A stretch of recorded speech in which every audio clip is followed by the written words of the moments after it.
Comenzamos. La leyenda de la cabeza del rey Don Pedro es una de las más clásicas de Sevilla. Podríamos decir que son dos leyendas en una, o dos partes de una misma leyenda. De ella nacen los nombres de dos calles de la ciudad: Cabeza del Rey Don Pedro y Candilejo. Viajemos a la Sevilla del siglo XIV para conocerla.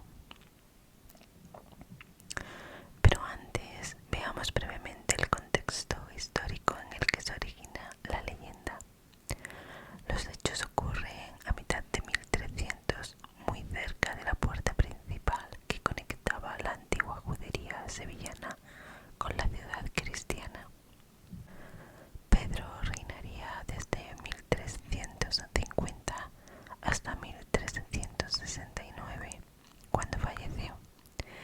Era hijo de Alfonso XI y María de Portugal.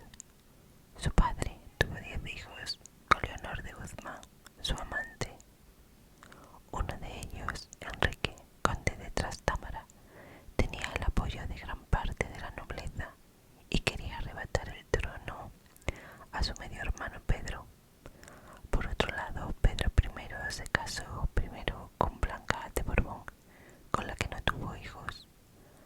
Casó luego con Juana de Castro, con la que tuvieron un hijo, Juan, y estuvo con otras mujeres con las que también tendría hijos, como María González de Hinestrosa, Teresa de Ayala o Isabel de Sandoval. Pero el amor de su vida fue María de Padilla, su amante durante toda la vida, algo que hacía que la nobleza no la aceptara y por ende tampoco a Pedro. Ha sido un personaje histórico que ha despertado sentimientos encontrados a lo largo de los siglos, siendo apodado como el cruel por unos y el justiciero por otros. La enemistad de los nobles con Pedro queda patente en la leyenda que contamos hoy, pues el protagonista es el enfrentamiento entre el rey Don Pedro I de Castilla, hijo legítimo de Alfonso XI, y María de Portugal, y un miembro de la familia Guzmán, familia que apoyaba las aspiraciones al trono de Enrique de Trastámara. Antes de entrar de lleno en el relato, simplemente citar un dato que creo importante para entender el relato. De los estudios de los restos del rey que se encuentra enterrado en la capilla real de la Catedral de Sevilla, se extraen datos que nos interesan. Al parecer, Pedro sufrió de niño una parálisis cerebral que le produjo lesiones tanto físicas como mentales. Sus cambios de humor y temperamento pueden deberse a ello, y el tener una tibia menos desarrollada que la otra le condenó a cojear el resto de su vida. Nos trasladamos ahora al lugar de los hechos, un lugar conocido siglos atrás como Cuatro Cantillos, punto de encuentro de las calles Cabeza del Rey Don Pedro con la calle Candilejo, entre otras. Todo ocurre durante una madrugada cuando el rey es sorprendido en los Cuatro Cantillos por un hombre. Era el hijo de uno de los Guzmanes, y eso llevó a que ambos se batieran en duelo en medio de la noche. El ruido que provocó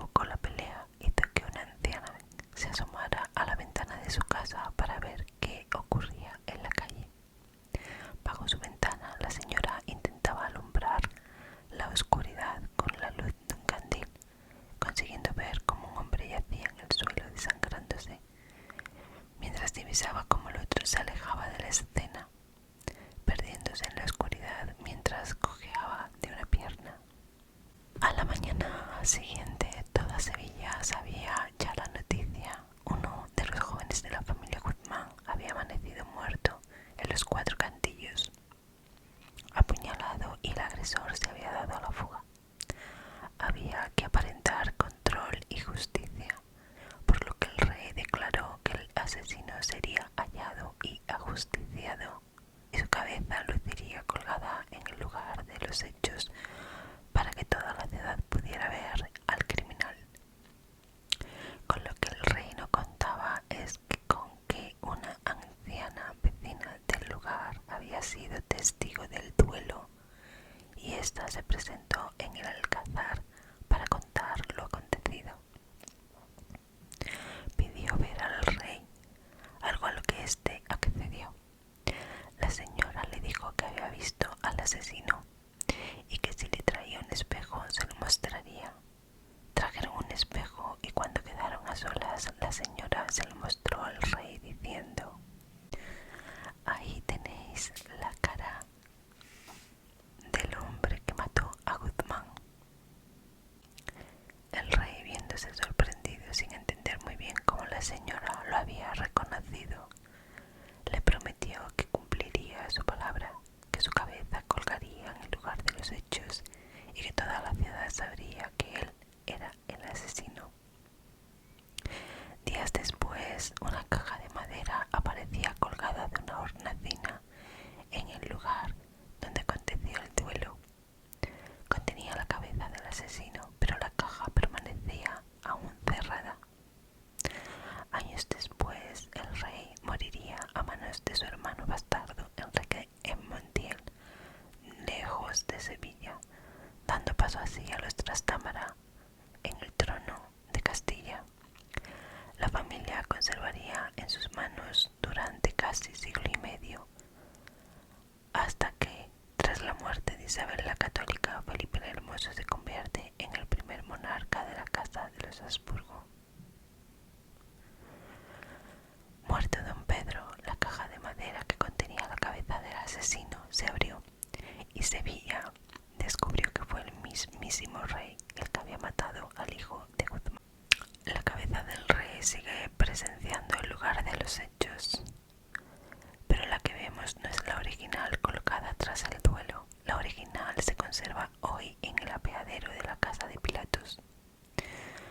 No podemos olvidar que este palacio sevillano fue construido por Pedro Enríquez de Quiñones y Catalina de Rivera, porque la cabeza original se encuentra conservada en esta casa-palacio.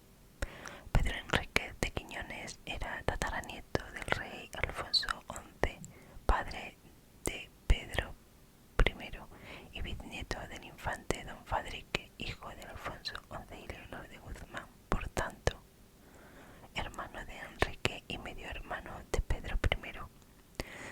Pedro Enríquez de Quiñones era por tanto descendiente de los que traicionaron a Pedro I y por lo tanto la cabeza original recuerda este acontecimiento en la que fue la casa familiar. Pedro Enríquez de Quiñones era por tanto descendiente de los que traicionaron a Pedro I y por tanto la cabeza original recuerda este acontecimiento en la que fue la casa familiar. Guzmán. Cantillos pasó a conocerse desde entonces como cabeza del rey don Pedro y la calle que sale hacia la plaza de la Alfalfa como calle del Candilejo. Un pequeño candil cuelga aún desde la ventana de un primer piso recordando el lugar desde donde la anciana había presenciado la escena. La calle del Candilejo nos recuerda lo ocurrido. No es el candil original, como tampoco lo es la casa, ni tampoco la ubicación. En la década de 1930 la calle del Candilejo fue ensanchada, desapareciendo las antiguas casas, entre ellas la que se consideraba la vivienda de la señora anciana, que fue testigo de los hechos. La mayoría de relatos sobre esta leyenda caen en la misma contradicción. Dicen que el asesinado a manos de Pedro I fue el hijo del conde de Niebla, algo que es imposible históricamente.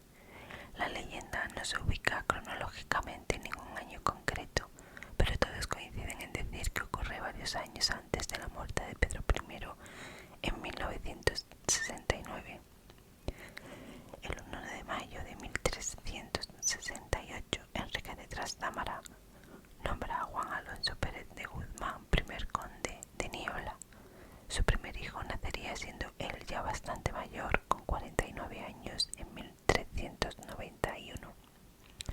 Por tanto, es muy poco probable que el asesinado fuera hijo del conde de Niebla, pues Pedro I llevaba 22 años muerto cuando éste nació.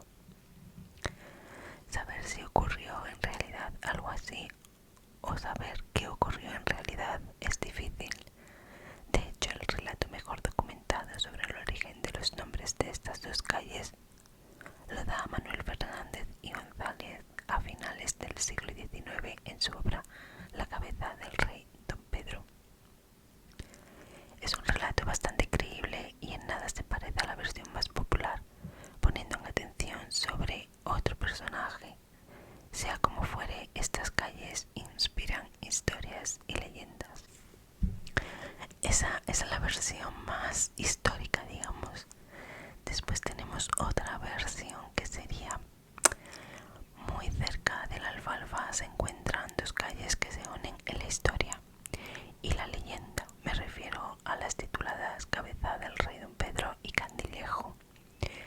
En esta última calle, a mediados del siglo XIV, desde el ventanuco de su vivienda y a la luz de un pequeño candil, una anciana observó a dos caballeros que se batían a espada. Viendo como uno de ellos, en un descuido del otro, le atravesaba el cuerpo con su arma. Aunque la poca luz del candilejo le impedía ver las facciones del matador que huía, sí reconoció que era Don Pedro por el ruido que hacían sus rodillas al andar. Recordamos que toda Sevilla sabía que este rey padecía una enfermedad en sus piernas que sonaban al caminar. La familia de los Guzmanes, a la que pertenecía el fallecido, considerando que se había cometido un crimen, pidió al rey Don Pedro que se encontrase al asesino y que hiciese justicia, condenándolo a muerte. Accedió el rey decretando que se recompensaría al que lo descubriera. La familia de los Guzmanes, a la que pertenecía el fallecido, considerando que se había cometido un crimen, pidió al rey Don Pedro que se encontrase al asesino y se hiciese justicia, condenándolo a muerte. Accedió el rey decretando que se recompensaría al que lo descubriera y que, al igual que se hacía con los delincuentes, la cabeza del autor sería colgada en el lugar de los hechos. La vieja acudió al alcázar para conseguir la recompensa en presencia del rey y a solas le dijo que sabía quién había cometido el crimen, pero que era un personaje de tanta alcurnia que no podía pronunciar su nombre. Decidlo o pagaréis con vuestra propia vida. Señor, si miráis por esa ventana, dijo señalando un espejo que colgaba de la pared, lo veréis en persona. El rey, contemplando su rostro reflejado en el cristal, exclamó: efectivamente has descubierto al criminal y te mereces la recompensa. Y dirigiéndose a la corte, os anuncio que ya conozco al autor del crimen, se hará justicia y su cabeza será colgada. Y así lo hizo, mandando que se colocara sobre la pared una copia de su cabeza labrada en piedra. Os he estado leyendo la versión más histórica y ahora voy a contaros otra versión un poco más popular de esta leyenda. Dicen las crónicas que Don Pedro era aficionado a correrías nocturnas y que, despojado de sus atributos reales y en ropa de cualquier ciudadano, recorría de noche las calles de Sevilla en busca de lances amorosos. Una de esas noches, en su deambular en una calle, se topó con un embozado que, por la estrechez de la misma, le interrumpía el paso. Se enfrentaron para que cuál de los dos había de ceder el espacio y preferencia a otro, y empecinados en que cada uno de ellos tenía la primacía, se enzarzaron en discusión que, a medida que se iban calentando los ánimos, se hacían más insolentes las frases intercambiadas, pues al ir los dos embozados pretendían conocer la identidad de su enfrentado. Fueron subiendo de tono las palabras intercambiadas